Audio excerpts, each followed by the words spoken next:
Hey guys, Palsteron here, and today let's talk about Witch and why I think it's one of the most interesting classes for the new Spell Totem archetype. Now, just to be clear, that doesn't mean that there's a lot of other options out there, especially on a Druid, where you can go both Oracle and Shaman, which are both runner-uppers for me, but I will explain my reasoning why I think Witch, with its Infernalist and also Blood Mage, has the upper hand for me. And on top of that, I'll talk about some tech or stuff that I tested out today and that we talked about over on stream on twitch.tv/Palsteron. First thing I want to address, yes, I am aware of the Reddit thread about the unlimited damage bug or abuse, whatever, where you stack the Burden of Shadow staff and you just get a ton of life cost and it just scales your damage into infinity. I hope that will get fixed before patch notes, but I will not be making league starters with a bugged interaction. So there's that. Bug number 2 that there's currently out there, Arc does currently do 200% more damage while lightning infused. Yes, that has been reported forever. That has been a thing for way longer. The Burden of Shadow stuff I actually did not really know about because it has been posted, I think, 2 months ago when I already quit the PoE2 League, and it has been like, what, 6 months? So this one was known for quite a while, and yes, that's how it works. You just get the infusion every 20 seconds, and every single hit on your totem, it doesn't even consume it, every single hit just does triple damage. If this doesn't get fixed, the funny part is that Arc is still only slightly better than Spark. It is better than Spark if this stays in the game, don't get me wrong, but it's not so obnoxious that you wouldn't still consider Spark. That is the funniest thing about this here.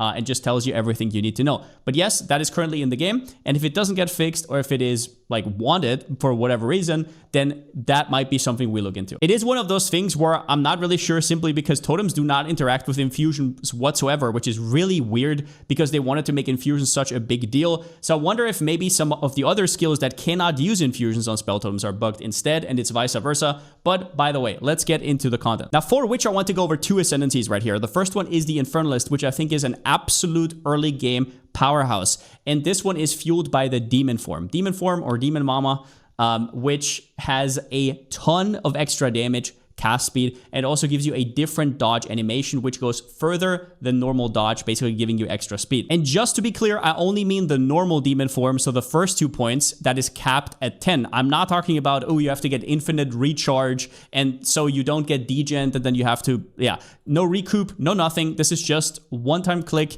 and you get 10 stacks with 30% more spell damage in total. You get 25% increased cast speed, and then your degent is around about 185 at 10 stacks, which is very negligible. And it's also just so fast, like the dodge roll. It's an absolute blessing to level with this. It is just fun overall, but there's way more on this ascendancy. So the second node here, Altered Flesh, is like an okay travel node, but then you also get Baidat's Will, which gives you a ton of extra spirit, and it does reserve your life. Now, the interesting thing that you can do with this, you can actually get to low life, which is usually 35% or less life, just with this node alone, going to 75%. With Coward's Legacy, you're considered on low life while at 75 or below. And that gives you a ton of extra stuff. Mainly, it gives you 30% more critical strike damage, because being on low life also enables you to take Pain Attunement.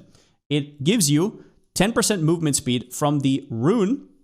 Remember that the 5% movement speed rune on your boots is a one-off, so you can't put 2 on. So you're straight up just getting 10% increased movement speed when on low life. You then get 20% increased cast speed from this 1-pointer right here, and we're already pathing here to Overzealous, so it's literally a 1-pointer. Increased cast speed when on low life, and on top of that, you get to use Execute 3, which gives you 30% more damage, which on this setup is extremely premium. The next best support would be around 10 to 15% more damage. This isn't really necessary once you have Arakiatas, but on League Start, Arakiatas is going to cost upward of 20 divines. And just to be clear, I'm not using any uniques here, only Coward's Legacy, which is a tier 3 unique, so it is achievable. Now, next up, we're also going Archmage on this build, and it gives us an absolute crap ton of extra lightning damage, and the downside is non-existent because, once again, Ancestral Bond completely removes the cost from our totems, and after they're down, they're just shooting for free. On top of that, the downside of Eldritch Battery also does not apply because it doubles our mana cost, but it just doesn't because we have no mana cost. So that means you will be seeing Archmage on a lot of these totem builds where they usually are weird. So for example, on Infernalist, you would think, oh, it's just going to be a life stacker. The problem is getting a Wrath Pith early on and then getting the gear to support that and getting everything set up is quite hard to do. Otherwise, you're going to be quite squishy with just life. So with mana and life, we're able to get at least some sort of max hit together. And in case you're unaware, the Archmage Amulet is real. It has just been confirmed by GGG on the podcast with Dark Microtransaction and Gazi.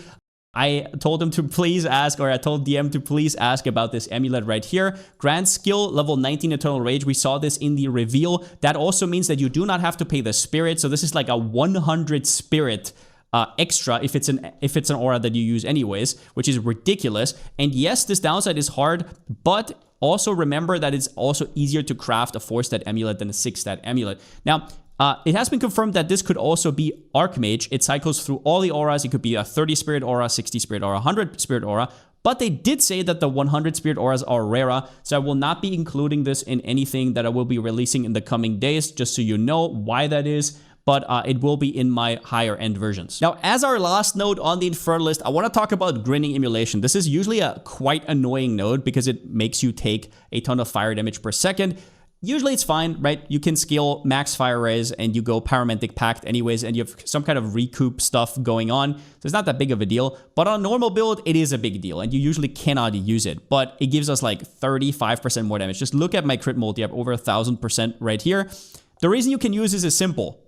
Totems are not you, right? They scale off of your stats, so normal spell damage or whatnot, but as an entity, they're not you. So they are critting, but you're not. So you're never taking the damage. And your totems should also not take that damage. So your totems are not just going to fall over. I will be confirming this, but I'm 99% sure about that. And I've heard people try this before, but it should work. And it just gives you an extra crap ton of damage. And on this topic, I want to talk about some other things here. So us not hitting, but the totem gives us a few other advantages. A small advantage here, for example, we can take this 20% crit damage bonus if you haven't dealt a crit recently.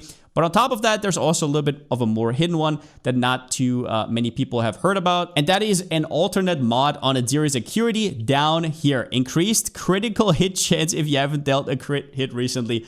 200%. It's completely outrageous. Now, I want to note this. I just wanted to throw it in the video, but do note that they have been reworked. And it also says here that the Val cultivation outcomes on the Zero Security have also changed. So we don't know what that means. Does that mean that mod is completely gone? But if it isn't, this is going to be accidentally OP for totems. Now, next thing I want to show you is I'm actually using Mana Remnants for Mana Sustain, which you might think doesn't work with totems, but it actually does. And this is also one thing that makes Blood Mage interesting because the same goes for Life Remnants. If you don't know what Mana Remnants is, it is a 30 spirit aura that makes it so you can get extra mana whenever you pick up certain remnants. And this happens on kill, but also on critically hitting a target with an ailment. And you would think it does work for totems because a lot of things don't, but it actually does. So Mana and Life Remnants do work. And this is a big deal for totems because one of the biggest downside with totems is the sustain because you cannot use leech. And this is an interesting segue to why I think that Blood Mage is actually quite interesting on this archetype and might be what I go for later. Both Life and Mana Remnants work with the on-hit part on the totem, but the on-kill part does not work. In my testing, that has not been an issue. But the more interesting thing about Blood Mage is that usually the way people play Blood Mages is they life stack and then they consume a ton of life. A lot of people say this is dead now because you cannot simply leech infinitely and recycle your life and spend and spend and spend. If you strip that away, Blood Mage is just a really good ascendancy if you have no downside. And we don't, because we're also not paying any life cost. Remember that Ancestral Bond does not say no mana cost, it just says no cost. That includes life costs. So it does that. On top of that, Mana Remnants overflow your mana, and then Sangomancy and Life Remnants overflow your life, which gets you up to 50% more life and 50% more mana.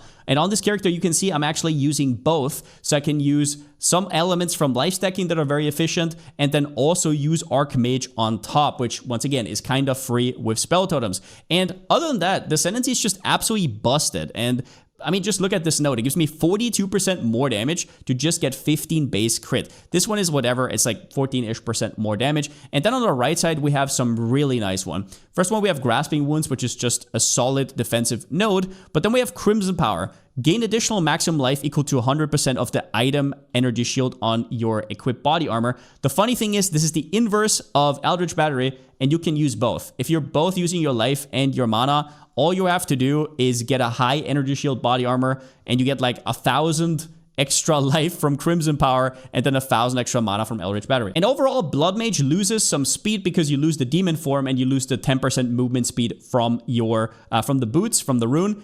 But if you look at the max hit, and in general, just like how this is set up, this is very similar gear, by the way. It is not, it also has no Wrath Pith, so we're not life stacking. We're not doing anything crazy because we could. If you don't know, Wrath Pith has both mana and life modifiers that you can get with a, I forgot how the temple currency is called, a Orb of Cultivation, whatever. You can actually get so much crit and so much increased damage from this, especially if you're hybrid. It is completely busted, but we're not doing any of that because that's going to cost a ton of divines.